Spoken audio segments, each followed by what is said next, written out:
as someone who's experienced work from home for 2 years na, what are some of the things that you hate about work from home? Number 1 is, if you don't have a designated space for working, you'll be prone to procrastination talaga.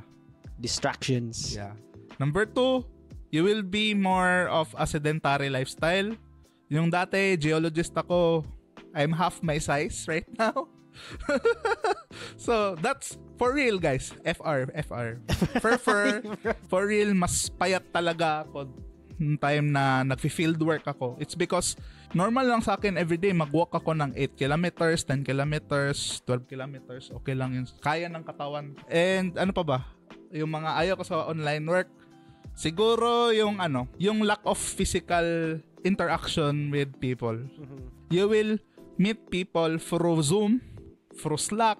Tsaka iba din talaga yung feeling na kada break nyo, meron kayong pag-uusapan, magchichismisan kayo, magbibiroan kayo habang nagwo-work. Yung tawag doon, water cooler conversations. Moments, yung mga ganun. Iba talaga yung effect nun, guys. Kasi it builds this what we call bonding between your workmates.